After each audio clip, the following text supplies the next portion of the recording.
What's up, PT people? Welcome back to another article review. We have again with us Stephen Peet, Dr. Stephen Peet. How are you, Steve? Hey, hanging in, bud. All right. First day home from work, right? Yeah. The pandemic strikes, and our feed line as far as surgeries go, obviously dried up, and other consumers in our area, rightfully concerned about coming out. So just trying to survive now. So Yeah. hoping Welcome. everybody stays safe. I have about a week head start on you. Welcome to the club. Nice. Thanks. Thanks. So the article we are reviewing today is titled Criteria-Based Return to Sprinting Progression Following Lower Extremity Injury. And that's by Daniel Lorenz and Steve Domzalski. And Steve, you brought this one to my attention. What the title doesn't kind of allude to right off the bat is that this is primarily focused on an ACL injury. What brought your attention to this article? Yeah, just on Twitter and following KC rehab expert Dan Lorenz himself. And it's very rare that you get a link to a full text. So I was very excited about that. Especially one this new. I think it was April 2020. April 2020. Journal-wise, was it International Journal? Orthopedic Sports PT? Yep, IJSPT. Okay. Yep. Yeah. So I was obviously stoked. So being someone who's liked what Dan's had to chime in on his tweets before, and just following, like you said, in the ACL world there, some thought, hey, this is a pretty cool idea. It'd be fun for us to kick around. Absolutely. And to start things off, I think one of the biggest things that struck a chord with me was it referenced that 19% of individuals who suffer an ACL tear don't return to sport, usually due to a fear component of re-injuring the knee. Yeah, and it's a big number. Yeah, definitely. And I think, as the article also references, getting them back to sprinting and gaining some confidence early will hopefully kind of deter some athletes from leaving sport altogether. Sure. So this sprint, a lot of us kind of reference like a jog walk program, but we don't always have reference available for a sprinting program for return to sport. The jog walk is basically to increase endurance, some of that increased stress placed on the knee, building up towards a sprinting program. And usually you're working up to like a 30-minute jog, depending on your sport. But so it's all patient dependent, but you definitely want to get through that jog phase before you get to the sprinting phase. The old walk before you run. Absolutely. And then a couple other things that it states that you want to make sure you reach is a 70% lower limb strength index. And so your injured hamstring and quadricep strength compared to your uninjured. And also the hop test, so your single limb hop test and then your triple hop test should be about 70%. I was reading an article recently about the questioning of the hop tests, so we'll maybe have to get into that in a future review. Yeah, they seem like they're under fire, with ACLs being pushed longer, and longer for return to sport. People aren't really viewing them as much as the gold standard, as much as a component of, really comprehensively looking at, is that athlete prepared? But the psych factors, again, I mean, that's a whole hot topic, and definitely a fun one that I hope we get into here. Yeah, I mean, the first person that comes to mind after an ACL tear and their rehab is Adrian Peterson. Came back. Oh God, he ruined the world for us. playing in under 9 months. It was like the end of one season, then he was back the beginning of the following season. I think James Andrews was quoted there saying he had the knee of a newborn, just perfect alignment. No surprise. Yeah, so I guess there has to be an asterisk next to that rehab. Oh my gosh, yeah, he definitely skewed the data, I would think. Oh yeah. So when doing a sprinting program, and I'm going to put up the tables for each stage. There's 3 stages into the sprinting protocol. So you should be looking at probably stage 1 right now, but they should be performed on alternating days. If the participant doesn't finish the step of a particular stage, then they need to repeat that step. Now, when you're trying to progress to a new stage, if they don't meet the strength criteria for that, then maybe you should repeat that previous step with a slightly increased or decreased rest break, increased distance run or intensity. So we'll jump into the first stage here. It states the criteria to begin is completion of a 4-week walk-jog program, as we referenced, up to 30 minutes. The strength testing of the quadriceps and hamstring should be 70%, and your hop test should be about 70%, no pain, no effusion. The objective of this is to build work capacity for higher intensity runs and build overall fitness. So obviously, we're probably around a dozen weeks or so before you're even getting to this point. So you've gone through surgery, you've been focusing on some strengthening, some stretching, you've gone through a 4-week jog program, and now you're finally getting to the point where you're starting to let loose a little bit. There is a fear component, there is a strength component that can limit you from tolerating this. So you don't want to push this too far. You also want to listen to subjective reports as well as your objective measurements. Yeah, I thought Dan and Steve did a really good job in this article. I mean, it's level 5. They haven't put this on people to my knowledge, but just, hey, you're about 70% in your rehab. They asked for the 50% of rated perceived exertion in that first stage, which was fun. But they stressed the importance time and time again throughout the article of, hey, it's the science and art. You got to be able to apply it to your athlete or individual as indicated. So I like the wide range of applicability for this program, and I like the way that it talked about financial resources as well. Some of those patients that kind of fall off if you're talking post-ops and you're getting into later phases there. But I also thought, hey, I mean, why not strains and sprains here too? It's the same tissue loading principle and trying to get that volume, and really using some objective and subjective material to help you in your decision making. Absolutely.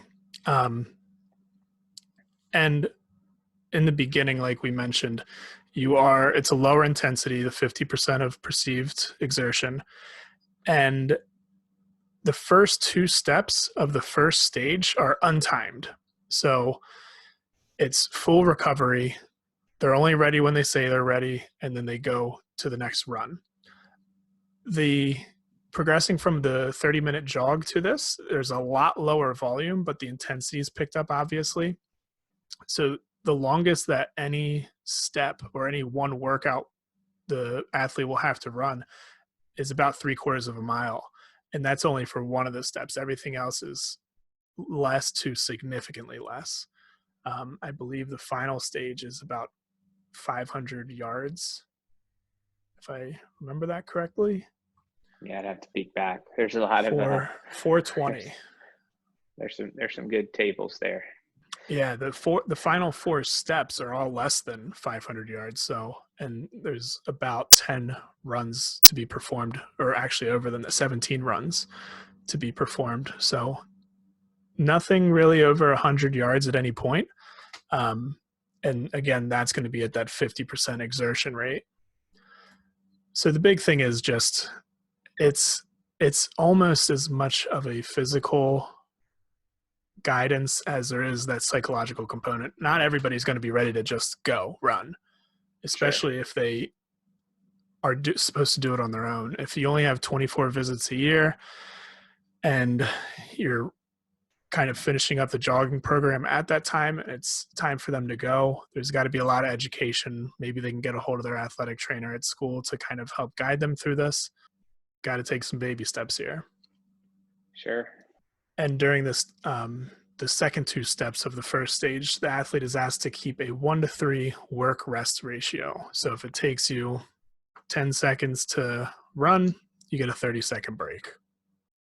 Yeah, I thought that was kind of fun, and jumping around a little bit. But as they went from stage 1, stage 2, stage 3, how the intensity went up 50, 75, 90 to 100. So did that rest ratio, which was pretty cool.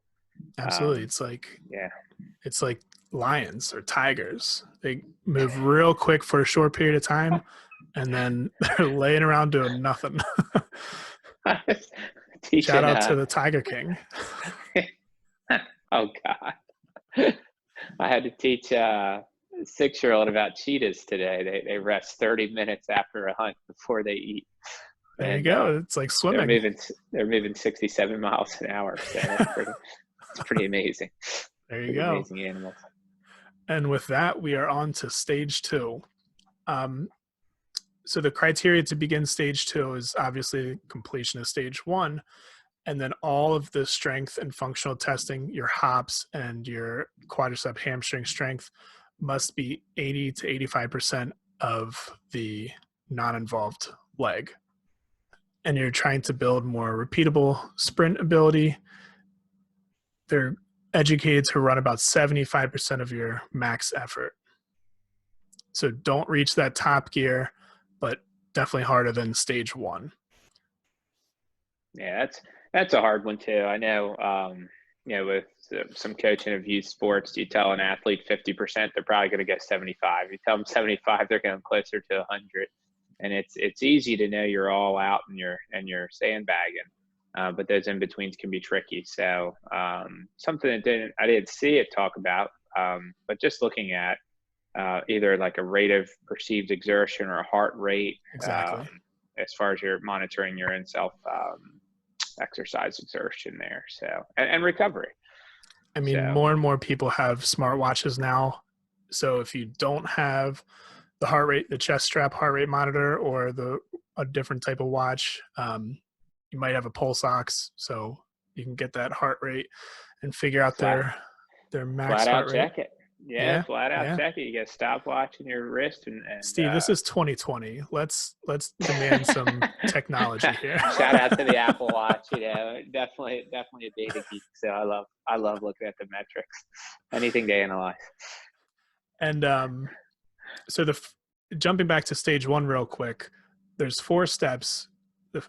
The number of runs are 19, 23, 23, 23. As soon as you jump into stage 2, we're looking at 17, 15, 13, 13. So that intensity has gone up. The distances you're running have gone down due to total distance for each run, as well as the number of runs. So it's a significant drop. We're 940 to 1120 yards in stage 1. And in the stage 2, we're looking at 780 to 560. So big drop off here. Then that brings us to stage 3. You want your strength and function to be at least 90% of the non-involved lower extremity. You want normal mechanics in the running. It should be near max effort, 90 to 100%. And again, I mean, be the best judge you can be. If you're seeing an elevated heart rate, if you're seeing wincing, always check the knee for effusion, swelling. And then if they say that their pain's gone up, then increase the rest break or just pause that workout for the day. Yeah, another one of the pieces they talked about in the criterion for progression was knee flexion symmetry. And just a good point to bring it. Obviously that's a big one. The faster you're running, the more that knee's going to flex. You look at a sprinter in a freeze frame, it's pretty impressive how much they put into. Oh yeah.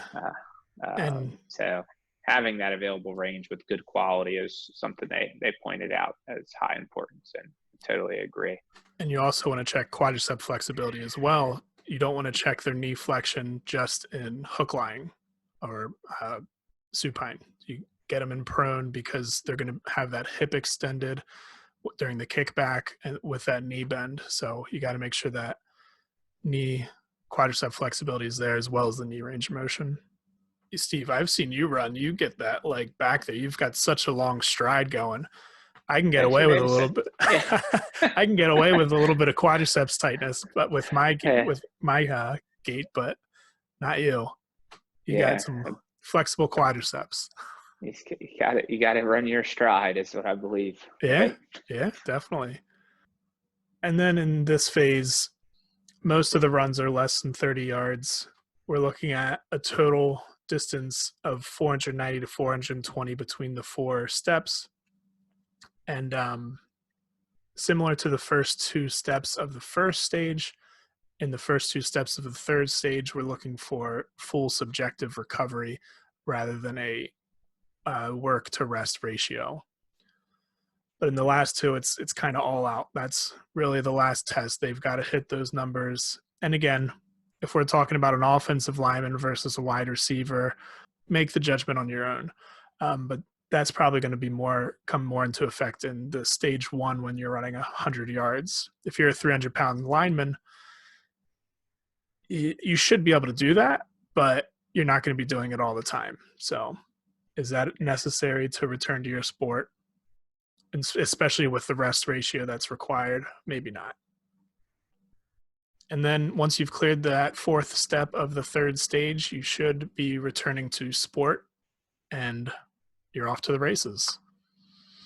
Yeah, there were some good notes in there as well, as far as, if your athletes are changing direction or performing cognitive tasks, and how, not just your unilateral or directional sprinting is going to be required. And of course, you see that with some of the agility drills, your landing drills. It kind of gets away from what they're talking about, but just something that you want to have them be able to perform before they're going out there. And the way we always looked at it was, the confidence is going to come from success, and we don't want you out there the first time trying to see what it feels like. Absolutely. But having that trust in the limb or body part, and knowing that you've done it. And I think these tables really give plenty of volume to kind of support and give proof to this individual that, hey, yeah, it's held up all along the way. Yeah, Yep. You've done well. You've completed a pretty good training program here, and no reason you shouldn't be able to have that confidence as far as addressing some of the psychological factors that might be, associated, as you mentioned there, almost 1 in 5. So Definitely. And like you mentioned, they did reference you can kind of substitute in a 50-yard cone drill for a 50-yard sprint, but I'm of the belief that once you're able to maintain those sprint speeds, intensities, and distances, then that's when you should get to the more cutting involved movements and the thinking. Just kind of knock out that one big hurdle and then progress to all the other ones, especially with the 19% rate of athletes not returning to sport. There's definitely a huge fear component.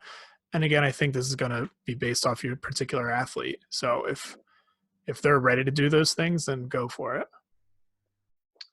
One of Dan's previous tweets that I love, they talked about, what's your first visit like? What's your eval like with these ACLs? Let's keep with, for instance. And he said, probably 95% instruction and 5% therapy. And Yep. just setting the expectations and talking about, identifying any kind of barriers you're going to have, and make sure you can finish the job within, patient's means. So I got a lot of respect for the dude. I think his tweets are pretty awesome. Good follow out there. Yeah. And you can go to @Brian Payton PT to follow us on Twitter too. Nice. And then we're also, this episode is going to be a podcast, but if you're watching this on Facebook or YouTube and you already listen to the podcast, then you can go ahead and search for that Brian Payton PT or Brian Payton Physical Therapy. I'm not sure what it's going to be at, but it'll be something. Be looking out for it. Yeah, man. And I think we've talked about how you can run out of visits for PT, and how even prior to this sprint protocol, which is going to require 12 sessions to get through if they don't have to repeat one step. you might not get to it with a lot of insurances. So that's why I think it's great to kind of have a personal trainer relationship or an athletic trainer relationship with the school or a local gym that you can really work with to Sure. finish out this protocol and then get to the cutting and the thought processes during the sport activities. Absolutely. Absolutely. All right. Well, I think that does it for this article review. Please like the video and subscribe if you enjoyed us. Thank you very much, Steve, for finding this article and reviewing it with me. Absolutely. My pleasure, Brian. We'll do it again soon. Sounds good, buddy. All right. See ya. All right. See you now.